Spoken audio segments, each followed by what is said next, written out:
կներեք, պիտի նորից սկսեմ։ Փորձիկո հավասարակշռված։ Լավ, okay, մոռացեք իմ միտքը։ Չէ, ասա, Չեմ ուզում ասեմ։ Չէ, ասա։ Հա։ 1 2 1 ես մանեն եմ։ 1 Հա, ականջողներն եք ուզում։ Ինքը սիստեմայի հարց է, այսինքն հիմա լավ կադր եք լինել, որ մենք գիտեն կամերաмен այժմ։ Հիմա կամերան չի գնում, մենք հանգիստ ասում ենք։ Գնում է կամերան։ Սա հավասարակշռություն։ Այդ ավելի հեշտ է։ Հա, հավասարակշռություն։ Հավասարակշռություն։ Հավասարակշռություն է բառը։ Հավասարակշռություն։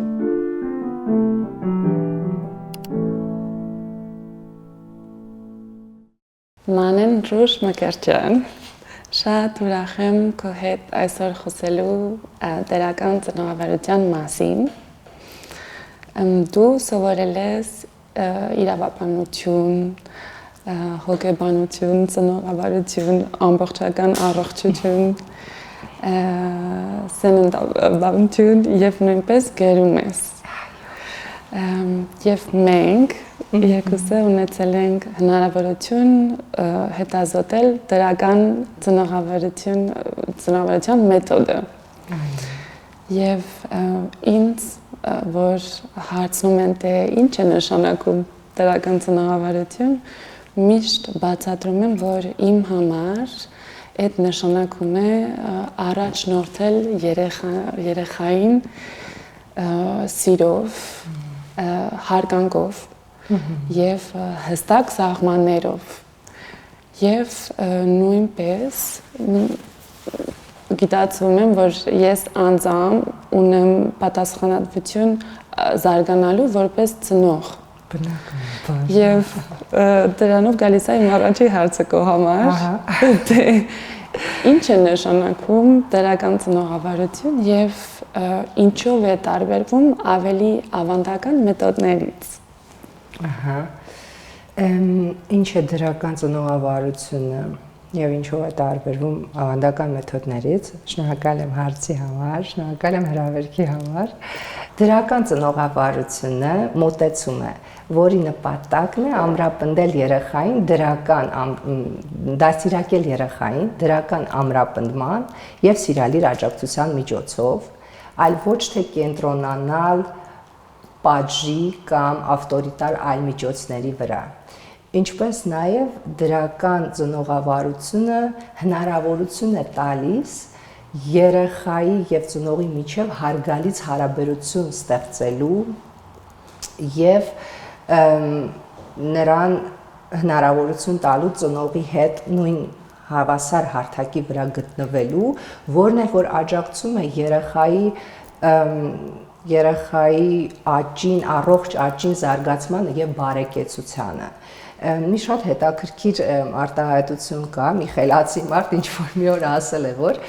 երեխաներին պետք չէ դաստիարակել։ Նրանք միևնույն է վերջում նմանվում են իրենց ծնողներին, եւ ես այս արտահայտության հետ շատ համամիտ եմ, որովհետեւ եթե ես ուզում եմ դաստիարակել իմ երեխային, ես փորձում եմ դաստիարակել ինքս ինձ, որովհետեւ երեխաները սովորում են իրենց ապրածով եւ ոչ միայն իրենց ապրածով, իրենց տեսածով, իրենց լսածով։ Եթե երեխան տեսնում է քննադատություն, հա, անընդհատ երբ ծնողները երեխային քննադատում են, նա սովորում է դատապարտել։ Երբ երեխան սովորում է կամ բախվում է սիրուն, նա սովորում է հարգանք։ Եթե ծնողները երեխային գովում են, նա սովորում է վստահել։ Երեխաները սովորում են գնահատել, երբ բախվում են ազնվությանը։ Եվ երբ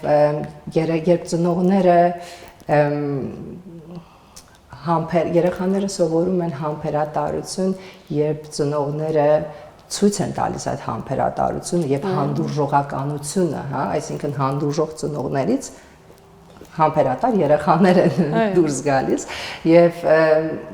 սա ինչ է ցույց տալիս, որ երեխաները մեր արտացոլանքն են, ծնողների արտացոլանքն են երեխաները։ Եվ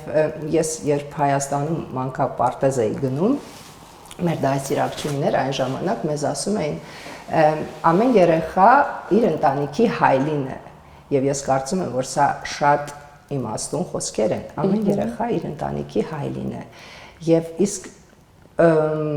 ավանդական դասիրակությունը ինքը նույնպես մոտեցում է, բայց ավտորիտար եւ բռնապետական միջոցներով, որտեղ ծնողները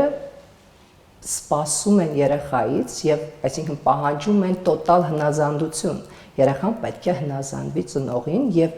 ավանդական դասիրակության մեջ կան հստակ հիերարխիաներ, ծնող, երեխա, ծնողը վերևում է, երեխան ներքևում է եւ ես եմ քո Աստվածը, պետք է պաշտես, ինձ հնազանդվես, ինձ եւ ինչպես նաեւ ավանդական դասիրակության մեջ պատժի միջոցներն են շատ, հա, խիստ կանոններ կան եւ ինքը տոտալ բռնապետություն է, երեխան չունի ազատ կամք որևէ բան ասելու, այլ պետք է հնազանդվի ծնողի ասածին եւ այս դասիրակության այս մեթոդի մեջ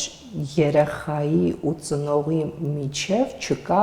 քննարկումների եւ բանակցությունների տեղ, գրեթե չկա, վատագույն դեպքում, չգիտեմ, ինձ թվում է ընդհանրապես չկա։ Այդպես։ Այդ բերումա իմ մյուս կարևոր բառը ինձ թվում է այդ դրական ծնողության մեջ, որ սահմաններն են։ Սահմանները կարևոր են ապրելու, բարգավաճելու եւ գոյատևելու համար։ Ինչպես սահմանների պակասությունը ազդում է երեխան զարգացման վրա եւ հակառակը ինչպես է զարգանում երեխա, որ չափից դուրսը սահմանապակված է։ Հետաքրքիր հարց է, շնորհակալ եմ։ Իրականում սահմանների բացակայությունը կարծում եմ ունի ինչպես դրական, այնպես էլ բացասական ազդեցություն երեխայի դաստիարակության, ճիշտ դաստիարակության վրա։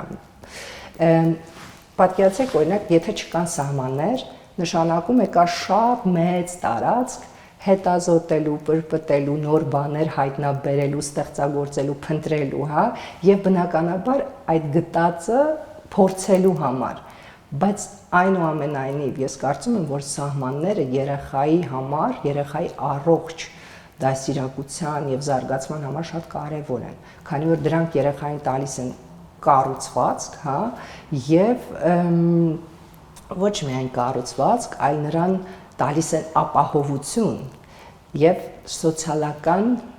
հարաբերություն, այսինքն մարդը սոցիալական էակ է եւ կարեւոր է որ ունենա որոշակի սահմաններ եւ մենք ապրում ենք մի այնպիսի մոլորակի վրա, որտեղ ամենտեղ սահմաններ են, ամենտեղ օրենքներ են, մեր երկրպետությունների սիստեմայի մեջ ենք մենք եւ կան կարելիներ, չի կարելիներ, օրենքները հենց այդ կարելիներ ու չի կարելիներն, այսինքն սահմաններն են, ամենտեղ կա սահման եւ ես ինքս չեմ ուզենա, որ իմ երեխան մեծանա այդ իլյուզիայով, որ ամեն ինչ կարելի է, ամենտեղ ազատություն է, Գերմանացի հայտնի նյարդակենսաբան Գերալտ Հյութերը եւ ուղեղի ֆորշեր, ուղեղի հետազոտող Գերալտ Հյութերը ինքը հենց խոսում է այս երեխային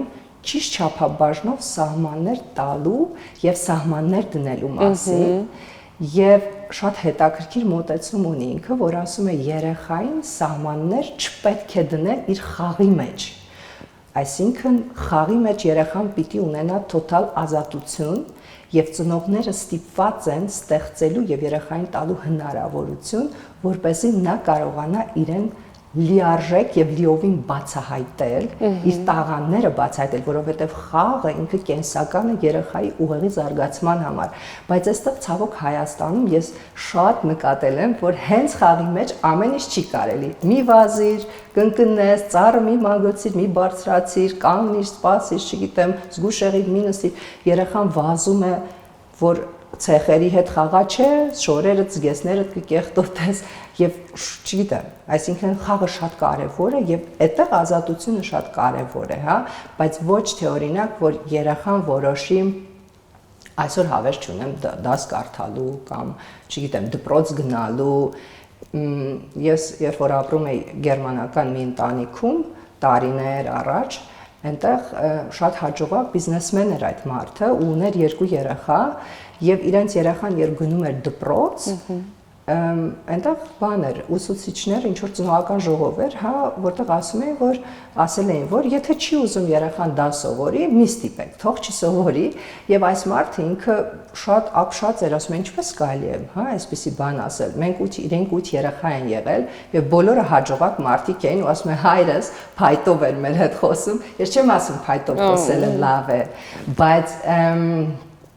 այսինքն երեխային այդ տոտալ ազատությունն էլ տալը ինքը չեմ կարծում, որ ճիշտ է։ Իմ կարծիքով հստակ եւ հետևողական կանոնները երեխայի ճիշտ աճի ու զարգացման համար կենսական են։ Քանի որ դրանք երեխային ապահովում են կառուցվածքով, հա, երեխային ապահովում են անվտանգությամբ եւ առաջնորդությամբ, ինչպես նաեւ սահմանները երեխային հնարավորություն են տալիս ձեռք բերել պատասխանատվություն։ Այո։ Եվ ոչ միայն պատասխանատվություն, նաև ինքնակառավարում զարգացնել եւ առողջ սոցիալական հարաբերություններ, որովհետեւ մենք գնում ենք մանկապարտեզ, դպրոց, մենք այդ սոցիումի մաս ենք եւ ես չեմ կարող ամեն վարքյան կամ իմ երեխան անել այն, ինչ որ գլխից բչում է, չէ՞, ինչպես ասում ենք, այդպես եւ սահմանները, եթե ամփոփեմ, հստակ սահմանները կարևոր են երեխայի ճիշտ եւ առողջ զարգացման համար, որպեսզի նա ունենա նաեւ պատասխանատվության զգացողությունը, հա, օրինակ, եթե իմ երեխան, չգիտեմ, որոշում է ուտել պաղպաղակ այսօր, մենք իրավունք ունենք շաբաթը մեկ անգամ ամառները ուտել պաղպաղակ, բայց եթե ինքը երկու անգամ միանգամից մի օրվա մեջ ուզում է ուտել, ինքը պետք է հաշվի նստի այդ պատասխանատվության հետ, ոչ հաջորդ շաբաթ մենք էլ չենք ուտելու պաղպաղակ։ Այսինքն դա այդ պատասխանատվության զգացողությունը ինքը պետք է հասկանա, դա էլ սահմաններ է։ Անցյալ օրը զրույցում ունեի ընկերներիցս մեկի հետ ու ինձ ասում եմ, դե ասա ո՞րն է ճիշտ սահմանը։ Բայց ճիշտ սահման չեմ կարող ասել, որովհետև ինքը սննդաբանության նման է, չկա ճիշտ դիետա բոլորի համար կամ ճիշտ ուտելիք, հա, այդ, չգիտեմ, ընկույզը, որը որ քեզ համար կարող է առողջ լինել, ինձ համար ալերգիկ է, հոգտոքսիշ է։ Այսինքն ամեն ծնող, ամեն ընտանիք իր սիստեմայի մեջ ինքն է որոշում, որ չափաբաժինն է ճիշտ ազատությունը կամ սահմանը իր երեխայի համար։ Այսպես եմ կարծում ես։ Ես կուզեի մի փոքր միտք ավելացնել հարցին։ Ես միշտ մտածում եմ, որ կա սահմաններ եւ կա նույնպես նորմաներ, չէ՞, մի ձևի, ու կա սահմաններ մեզ օգնում են, որ մենք ողջ մնանք, այսինքն ֆիզիկապես, հոգեբանական, հա, բայց ամեն ընտանիքը, չէ, ամեն ունի իր նորմաններ։ Ասենք մեր տանը կարող է, դե էս չի կարելի, կարող է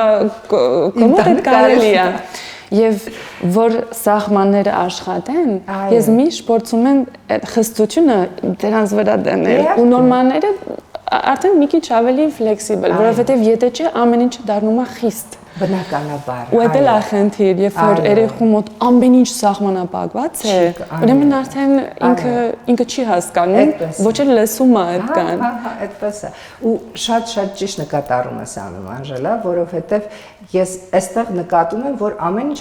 ինչ չի կարելի, այս չի կարելի, բայց երեխային ամեն ինչ արգելելով դու նրան սահմանափակում ես մտածել, հարցեր տալ, այսինքն ինքը լսում ու հնազանդվում է եւ վերջ, բայց կարևոր է նաև որ ինքը ինքնուրույն կարողանա որոշումներ կայացնել եւ եթե նույնիսկ չգիտեմ, եթե նույնիսկ Լեոին հնարավոր իմ որդուն, հա, պետք է ինչ որ զգեստ ընտրի, ինքը ուզում է որոշի որ զգեստը հագնի, հա, ու ես բերում եմ երկու այնպիսի, որ իմ սրտով են ու թույլ եմ տալիս, որ ինքը ընտրի, այսինքն մոտեցման հարց է, թե դու ոնց երեխային կբերես դրան, որ միևնույն է ինքը որ տեսնի, որ ինքը որոշում է կայացնում, ազատություն ունի որոշում կայացնելու, բայց նաև քո սրտով լինի որպես մայր։ Եվ ինչ է ուզում ես նշել մի բան էլ, սահմանները պետք է լինեն, բայց նրանք պետք է լինեն ճկուն։ Հա, այսինքն երեխայի անհատական աճի ու զարգացման համար։ Եվ դա կարծում եմ յուրաքանչյուր ծնող իր ունեցած բազայով, աշխարհայացքով, ընկալումներով ինքը անձամբ որոշում է արդեն այդ սահմանների ճկունությունը։ Այո, եղել է իմ մոտ հաճախ, որ ծնող ասում է, իմ երեխան ինձ չի լսում, երեխան չի լսում, ես ասում եմ, էս արա, ասում եմ երևի շատ եք ասում էսարա դաման արդեն մի ձևի դարելա ամեն օրվա երգը այն նույն ձևի այդ ստոպ չէ կոնցեպտը որ ուզում ենք որ երեխան եթե անընդհատ ասում ենք ոչ եւ որ գալիս է կարևոր պահը որտեղ պիտի ոչ ասենք ու այդ երեխան լսի չի աշխատում արդեն այդպես այո Ուզում եմ խոսել երեխային հնազանդության եւ գնահատական մտածողության մասին։ Ինչ հետևանքներ կունենա երեխայից միշտ պահանջելը, որ ինքը հնազանդ լինի, որ միշտ անի ինչ որ մենք ասում ենք,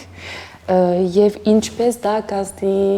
իրենց երեխաների գնահատական մտածողության զարգացման վրա։ Շնորհակալ եմ հարցի համար, շատ հետաքրքիր հարց է։ Իրականում ես շատ երկար եմ այս ամեն ինչի մասին մտածել, որովհետև ես ապրել եմ Հայաստանում, հա իմ մանկությունը այստեղ է անցել, ու ես այստեղ տեսել եմ այդ խնդիրը, եւ իմ գրքում էլ դրա մասին խոսում եմ, որ մենք այստեղ ամեն ինչ անում ենք, որ մեր երեխան մեզ հնազանդվի, լսի եւ ենթարկվի, ու ես կարծում եմ դա մեծ ռիսկեր ունի իր հետ, բայց վատ ռիսկեր, հա, որովհետև եթե երեխան միայն պետք է հնազանդվի ծնողին, հա, նշանակում է ինքը վարժեցված է դրան, այսինքն ավտորիտար դաստիարակության միջոցով երեխային վարժեցրել են հնազանդության, այսինքն պետք է լսի ու ենթարկվի, եւ սա երեխայի քննադատական մտածելակերպի համար, հա, որ կառուցի իր մեջ եւ հարցեր տա, շատ իրական մեծ դժբախտություն է, որովհետեւ միայն լսել եւ հնազանդվել նշանակում է երեխային վարժեցնել։ Երեխային դու սարքում ես օբյեկտ, այսինքն շարժվող, շնչող, արտաշնչող օբյեկտ, ինքը չունի իր կարծիքը, հարցը եւ նման երեխաները իրենք շատ փոքր բաներից կորցնում են ինքնատիրապետումը։ Նրանք չգիտեն կրիտիկական մտածելակերպ, նրանք չգիտեն հարցեր տալ, նրանք վախենում են փոփոխություններից, նոր բաներից, նոր միջավայրերից եւ ես սրա մասին մտածելով, այսինքն Հայաստանում ինչ որ չէ միշտ խոսում են խնդիրների մասին, ինչու են, չգիտեմ, կանայք ճնշված, երբ որ կինը տղամարդը չոր հոգեպես կամ ֆիզիկապես ճնշումներ է գործադրում, ինչի կինը չի հեռանում եւ այլն, երբ որ խորանում ես, տեսնում ես, որ սա այդ հիմքն է, դաստիարակության հիմքն է, այսինքն ինքը վախենում է նոր բաներից, որովհետև իրեն սովորացրել են լսել եւ հնազանդվել։ Եվ դու լսում, եթե դու միայն լսում եւ հնազանդվում ես եւ հարցեր չես տալիս, բա ինչու, բա որն է լավը, որն է վատը, նշանակում է դու կարող ես միայն լսել եւ հնազանդվել, այսինքն մտածել չգիտես, չես սովորել մտածել, չես սովորել հարցեր տալ, չես սովորել քննադատորեն վերաբերել ինչ-որ բանի կամ նայել դրա համար ինքը իրականում շատ վատ բան է կարծում եմ ես, որը որ երեխային կարող է միայն վնասել եւ նրան թույլ չտալ նոր բաներ հայտնաբերելու, փորձելու, նոր տարածքներ գնալու, շարժվելու ակետից բեկետը, չգիտեմ, այդպես։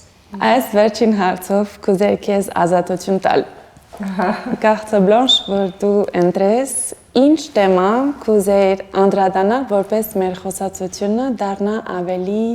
ամբողջական եւ բովանդակալից։ Շնորհակալ եմ ինձ ազատություն տալու համար։ Ես սիրում եմ ազատ կարող եմ ես ընտրել ինչ եմ ասում։ Ու գիտես Անժելա, եթե թույլ կտաս, ես ինձ հետ բերել եմ իմ գիրքը եւ քանի որ մենք Հայաստանում ենք եւ այստեղ իմ գրքի մեջ ես գրել եմ Հայաստանի հետ կապված բոլոր արտահայտությունները եւ այլն, այստեղից կընթերցեմ ինչ որ հատված, որը հենց կարևոր թեմա է։ Կարծում եմ, այդ մի արան, երբ որ ծնողները անընդհատ երեխային ասում են մի արա, որքան հնարավոր է քիչ ասեք մի արա եւ ինչքան հնարավոր է շատ ասեք արա, նամանավանդ ձեր երեխաներին։ Ամեն անգամ, երբ ուզում եմ որդուս ասել մի արա, ինձ ստիպում եմ, որ ասեմ արա։ Երեխաներին ամեն ինչ արգելելու հակումը տարածված է մեր հասարակության մեջ։ Իրականում դա բավական մեծ վտանգ է հոգեպես առողջ երեխա մեծացնելու համար։ Ես վստահ եմ, որ դուք էլ ձեր կյանքում հանդիպած կլինեք մայրերի, որոնք մի արան անգիր արած ասում են. Երեխան բերանը բացում է, ուզում է հարցնել, ասել մամ, ուտեմ այս խնձորը։ Մայրն ասում է, բղավում է՝ մի արա, եւ մենք վերջում ունենում ենք չափահաս մի արա։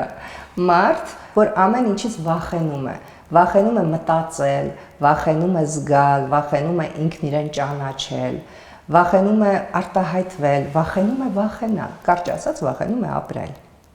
Երեխաների դաստիարակությունը պետք է լինի հեռանկարային, ոչ թե այս պահի համար, հա։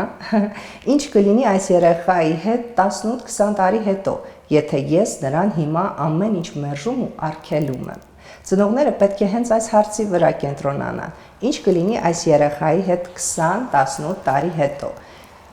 Եթե ես որպես մայր կամ հայր շարունակեմ այսպես պահել ինձ կամ այս խոսքերը ասել, այս սխալները կրկնել, այս արտահայտություններն անել, բղավել, արգելել, հարվածել, սպառնալ, կոպտել, անպատվել։ Ինչ կլինի այս երեխայի հետ 20 տարի հետո, եթե նա ամեն օր ուտում է անառողջ ուտելիք եւ այսպես շարունակ։ Ինչպիսին կլինի իմ սերունդը 20 տարի ինձ հետ մի տանիքի տակ ապրելուց հետո։ Եթե մենք դաստիարակություն ասելով հեռանկարայինը նկատի ունենանք, կարծում եմ ստիպված կլինենք մեր շատ արտահայտություններ, սովորություններ եւ բնավորության գծեր կրկին ու կրկին վերանայել։ Ծնողները պետք է անընդհատ հիշեն այդ պարզ հարցը. ինչ կլինի, ով կլինի այս երեխան 18-20 տարի հետո։ Ես կարծում եմ, որ սա մեր հասարակության մեջ շատ կարևոր թեմա է, այդ մի արան, որպեսզի մենք հաճախ ասենք մեր երեխաներին, արա եւ քիչ արգելենք։ Մի հատ փոքր միտք ավելացնեմ դրա վրա, որ ես սովորում եմ, խորանում էի դրական ծնողավարության մեջ, մի հատ շատ հետաքրքիր կոնցեպտ էր, որ օրինակ, երբ որ երեխային ասում ենք, զգուշ կընկնես, դրա տեղը ասել ուշադրություն փորձիկո հավասարակշռություն պահել, այդ ավելի ճիշտ է։ Ուշադրությունը գնում է դրական փաստի վրա, այսինքն ուշադրության վրա եւ հավասարակշռության վրա։ Այո։ Այդպես է, ես կարծում եմ, որ ինքը բառախաղ է, հա, բայց մենք որքան շատ կենտրոնանանք դրական բառերի վրա, ինչպես երեխայի դաստիարակության մեջ, այնպես էլ մեր ծնողների մեծահասակների չափահասների կյանքում, հա, որքան շատ դրական բառեր մենք օգտագործենք, խոսելիս, զրուցելիս, մեր բառապաշարում ինտեգրենք դրական բառեր, ինձ թվում է այնքան ավելի հաջողակ կյանք ունենանք եւ հաջողակ լավ բարի դաստիարակված երեխաներ ունենանք։ Մանեն, շատ շնորհակալ եմ հաջելի զրույցի համար։ Ես եմ շնորհակալ, սիրելի Անժելա, եւ ինձ համար շատ հետաքրքիր էր, որ մենք երկուսս ապրում ենք Գերմանիայում, բայց հանդիպեցինք Հայաստանում։ Շատ ուրախ եմ քեզ այստեղ հանդիպելու եւ այս հաճելի դրական զրույցը քեզ հետ վարելու ունենալու համար։ Շնորհակալ եմ, Անջա։